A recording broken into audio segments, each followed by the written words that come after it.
جميعا السلام عليكم ورحمة الله وبركاته. I would like to say a few words in English because I wrote my speech in Arabic. I thought there will be instant translation. I will read my speech in Arabic, but I will give you a little word in English. Of course, I am very happy to participate in this occasion, in this conference. I thank Dr. Manzoor Alim, the director of the Institute of Objective Studies, for giving us this chance to meet all these wonderful people from all over India and from all faiths and religions. And if we look at the Quran and the Sunnah, the Hadith, the saying of Prophet Muhammad, we find them full of ayah, verses, that's calling for coexistence and tolerance. And if we look at Hadith also, we will find that a lot of Hadith are about tolerance and forgiveness and coexisting with followers of other religions. And this was practiced by Prophet Muhammad when he arrived in Medina. There was some Jews and some pagan Arab, and there was a covenant between Prophet Muhammad and the other religions that they would live in peace and coexist. And it was practiced during the rightly guided Khalifa, the four rightly guided Khalifa.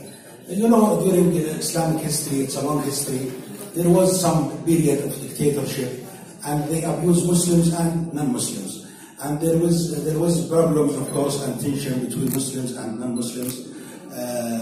But now we have to look at the future. We have to look at the past to see our origin in the Quran and in the Sunnah. And also we have to look at the future to cooperate with the people of other faith for the peace of everybody and for the prosperity of everybody. So we have to look at our origin in the Quran and Sunnah and the practice of the early Khalifa, and also to the future. We cannot stay in conflict with our neighbors and our followers of other religions who live among us. And India is an example of good, perfect and ideal coexistence, because now India is improving and progressing because of this beautiful system of tolerance and coexisting. Of course there is a problem. Everybody there is a problem, because we are human. We make mistakes. And so there is problems, and we try to overcome them. In India there are problems, and the Indian government and the people are trying to overcome them also. But I think now Saudi Arabia is looking at India as an example of coexistence, and we want very good relation with India. India is a growing member of the international community, and we are proud to have good relation with India, and it's our neighbor since a long time, and we coexist in peace for most of periods of time, and we should also coexist and cooperate in the future. Now I go back to my word in Arabic, and my friend will translate it. Translate summary of it after I finish. بسم الله الرحمن الرحيم. الدين الإسلامي هو دين التسامح والمحبة والسلام، وهو عقيدة قوية تضم جميع الفضائل الاجتماعية والمحاسن الإنسانية. السلام مبدأ من المبادئ التي عمق الإسلام جذورها في نفوس المسلمين وأصبحت جزءا من كيانهم. الإسلام والسلام يجتمعان في توفير السكينة والطمأنينة، ولا غرابة في أن كلمة الإسلام تجمع نفس حروف السلم والسلام، وذلك يعني تناسب المبدأ والمنهج والحكم والموضوع. وقد جعل الله السلام تحية المسلمين، بحيث لا ينبغي أن يتكلم المسلم مع آخر قبل أن يبدأ بكلمة السلام. ومما لا شك فيه أن الرسول صلى الله عليه وسلم جاء سلاما ورحمة للبشرية ولإنقاذها وإخراجها من الظلمات إلى النور، حتى يصل الناس جميعا إلى أعلى مراتب الأخلاق الإنسانية في كل تعاملاتهم في الحياة. قال تعالى عن الرسول صلى الله عليه وسلم: وما أرسلناك إلا رحمة للعالمين. كما أن الإسلام دين عالمي يتجه برسالته إلى البشرية كلها. تلك الرسالة التي تأمر بالعدل وتنهى عن الظلم وتدعو إلى التعايش الإيجابي بين البشر جميعا في جو من الإخاء والتسامح بين كل الناس بصرف النظر عن أجناسهم وألوانهم ومعتقداتهم، فالجميع ينحدرون من نفس واحدة. قال تعالى: يا أيها الناس اتقوا ربكم الذي خلقكم من نفس واحدة. سأحاول أن أختصر. أيضا الله سبحانه وتعالى يحثنا في القرآن الكريم على التسامح والتعايش مع أتباع الديانة الأخرى.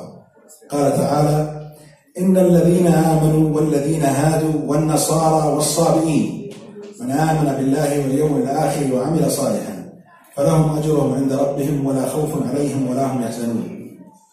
وقال تعالى: ادع إلى سبيل ربك بالحكمة والموعظة الحسنة وجادلهم بالتي هي أحسن. وقال جل من قائل: وإن خاطبهم الجاهلون قالوا سلاما. وقال عز وجل: خذ العفو وأمر بالمعروف. كما قال عز وجل: ولا تسبوا الذين يدعون من دون الله فيسبوا الله عدوا بغير علم. فالإسلام دين يسعى من خلال مبادئه وتعاليمه إلى تربية أتباعه على التسامح إزاء أتباع الأديان والثقافات. ونظرا لما للدين من عمق في النفوس، فإن الحوار بين الأديان لا يمكن أن يكتب له النجاح إلا إذا ساد التسامح بين المتحاورين وحل محل التعصب المعتاد بين أتباع الديانات المختلفة. وقد حرص الإسلام كل الحرص على تأكيد هذا التسامح بين الأديان بجعله عنصرا جوهريا من عناصر العقيدة الإسلامية. أيها الإخوة، من المعروف أن العالم بأسره وخاصة شبه جزيرة العرب كانت تشهد حروبا كثيرة قبل بعثة النبي صلى الله عليه وسلم، فكانت القبائل العربية تقاتل بعضها البعض فيما بينها أو مع القبائل الأخرى. وقد جاء الإسلام الحنيف ليخرج الناس من هذه الحياة السيئة والصعبة والفوضوية وينقلهم إلى حيث الأمان والأمن والسكينة. وكان الرسول صلى الله عليه وسلم حريصا على إبعاد الناس تماما عن الحروب وكل ما يؤدي إليها، كما كان صلى الله عليه وسلم يبحث دائما عن الطرق السلمية والهادئة للتعامل مع المخالفين، ولا يلجأ إلى الحرب إلا عند الضرورة وعندما تستنفذ الطرق السلمية، حيث أن الحرب وضعت في الشريعة الإسلامية للدفاع عن السلام وحمايته من المعتدين عليه. إن السلام بمفهومه السلمي هو أمنية ورغبة أكيدة يتمناها كل إنسان يعيش على هذه الأرض، فالسلام يشمل أمور المسلمين في جميع مناحي الحياة، ويشمل الأفراد والمجتمعات والشعوب والقبائل. فإن وجد السلام انتفت الحروب والضغائن بين الناس وعمت الراحة والطمأنينة. وفي القرآن الكريم والسنة النبوية عدة قواعد وأحكام ينبني عليها مفهوم السلام، مما يشكل قانونا يجب على المسلمين أن يسيروا عليه. وهذه القانون والشروط الواجب توفرها حتى يتحقق السلام تظهر في المساواة بين الشعوب. فالإسلام يقرر أن الناس بغض النظر عن اختلاف معتقداتهم وألوانهم وألسنتهم ينتمون إلى أصل واحد وهم أخوة في الإنسانية. ومنه قول النبي صلى الله عليه وسلم: كل بني آدم وآدم من تراب، لا فضل لعربي على أعجمي إلا بالتقوى. كما أن من المبادئ التي أنادى إليها الإسلام الوفاء بالعهود ومنع العدوان وإيثار السلم على الحرب إلا لضرورة وإقامة العدل والإنصاف ودفع الظلم. وهذه من القواعد الأساسية لتحقيق السلام بين الشعوب والمجتمعات، فلا يعتدي أحد على أحد ولا يظلم أحدا أحدا. فالإسلام يسعى دائما إلى استقرار الناس كما يسعى إلى استقرار علاقات المسلمين بالأمم الأخرى. أيها الإخوة، من منطلق أن الإسلام دعا أتباعه إلى التعارف مع الأمم والشعوب الأخرى، حيث قال الله تعالى: يا أيها الناس إنا خلقناكم من ذكر وأنثى وجعلناكم شعوبا وقبائل لتعارفوا. ومن منطلق الترحيب بكل دعوة للتعارف وتبادل المعرفة وتوضيح حقيقة الإسلام لأتباع الديانات الأخرى، ولأهمية التعاون بين أتباع الديانات في محاصرة التطرف والدعوة إلى صدام الحضارات، رأت وزارة الشؤون الإسلامية والأوقاف والدعوة والإرشاد وبتوجيهات من معالي الشيخ صالح بن عبد العزيز بن محمد آل الشيخ إطلاق برنامج التبادل المعرفي، وهو البرنامج الذي أتشرف برئاسته. تعريف للبرنامج: برنامج ثقافي إسلامي متخصص موجه للمهتمين بالدراسات الدينية لتعزيز التواصل الحضاري ومد جسور التفاهم، إضافة إلى السعي إلى التفاعل بشكل إيجابي مع المتغيرات الدولية. رسالة البرنامج: إشاعة قيم وثقافة السلام بين الحضارات من خلال عملية إنسانية مستمرة وحركة فكرية وثقافية متواصلة، وتوضيح الدور الهام الذي تقوم به المملكة لنشر الاعتدال. شعار البرنامج: نحو تبادل معرفي هادف وبمنهج صحيح. رؤية البرنامج: يطمح البرنامج أن يصبح أحد أهم برامج التبادل المعرفي والتعريف بوسطية الإسلام على مستوى العالم، وتوطيد التواصل على المستويات الدينية والحضارية. قام البرنامج منذ نشأته قبل 5 سنوات بالعديد من الأنشطة وإصدار الكتب وعقد الندوات للتعارف مع أتباع الديانات الأخرى سواء داخل المملكة العربية السعودية أو خارجها، وكذلك إقامة الدورات التدريبية للأئمة في المملكة العربية للأئمة والدعاة في المملكة العربية السعودية وخارجها لتدريبهم على مهارات التواصل مع أتباع الديانات الأخرى والدعوة إلى التعايش مع أتباع الديانات الأخرى. كما شارك البرنامج في أكثر من 10 مؤتمرات لقادة الأديان في أوروبا وأمريكا وآسيا واستراليا والصين. أصدر البرنامج 6 أعداد من مجلة برنامج التبادل المعرفي، والتي تعنى بنشر المقالات والدراسات عن التفاعل والتعارف بين الأديان والتعايش السلمي. إقامة دورات مكثفة وتبادل للطلاب بين الجامعات السعودية والجامعات الأجنبية. زيارة الجامعات الأجنبية.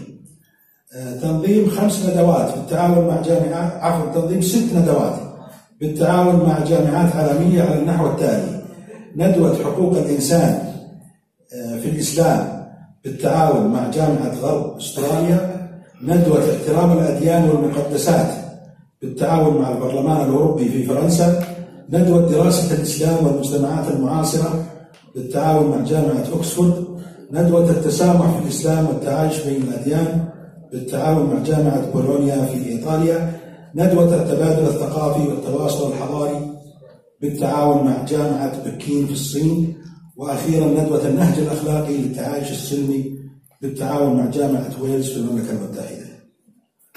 والبرنامج بصدد تنفيذ العديد من الندوات مع المؤسسات العلمية في عدد من دول العالم تشمل جميع القارات لإعطاء الصورة الصحيحة عن الإسلام والمسلمين والمنهج المعتدل الذي تتبناه المملكة، سعيا لنشر الوسطية والاعتدال والدعوة إلى التسامح والسلام بين أتباع الأديان والحضارات. والسلام عليكم ورحمة الله وبركاته.